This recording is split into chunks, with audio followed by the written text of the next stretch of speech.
selamat datang di Ilaga News. Bersama saya Aura Virginia Ramadhani dan saya Nabila Kirana Azahra. Pada kesempatan kali ini kami akan membahas mengenai salah satu kerajaan Islam terbesar di Indonesia, yaitu Kerajaan Aceh. Nah, baik, sekarang kita sudah bersama narasumber kita. Nah, baik, boleh diceritakan dulu bagaimana awal berdirinya Kerajaan Aceh? Untuk kerajaan atau Kesultanan Aceh sendiri didirikannya pada tahun 1496. Letaknya ada di Provinsi Aceh, Indonesia. Jadi awal mula berdirinya kerajaan ini tuh dimulai dari sebuah kerajaan besar yang bernama Kerajaan Lamuri yang menaklukkan atau bergabung dengan kerajaan-kerajaan kecil di wilayah sekitarnya seperti kerajaan ada Daya, Pedir, Pidi, dan Nakur. Baik, untuk raja-raja yang pernah berkuasa di Kerajaan Aceh ini kira-kira ada siapa saja dan bagaimana peran mereka untuk Kerajaan Aceh itu sendiri? Ada sekitar 35 raja yang pernah berkuasa di Kerajaan Aceh. Namun, di sini ada beberapa raja yang terkenal. Pertama, ada pendiri Kerajaan Aceh, yaitu Sultan Ali Muhayyad Shah. Kemudian, ada raja yang membawa Kerajaan Aceh ini pada masa kejayaan, yaitu Sultan Iskandar Muda. Pada masa kepemimpinannya, Aceh menaklukkan Pahang yang merupakan sumber timah utama. Kemudian ada raja yang membawa kerajaan Aceh ini pada masa kemunduran, yaitu Sultan Muhammad Daud Shah.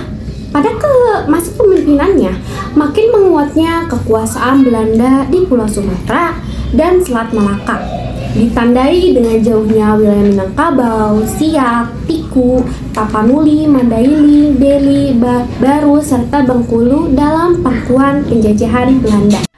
Kira-kira apakah ada peristiwa penting selama masa berdirinya Kerajaan Aceh? Nah, peristiwa penting yang terjadi selama berdirinya Kerajaan Aceh ini ada sebuah perang yang terjadi di tahun 1873, tepatnya tanggal 25 Maret.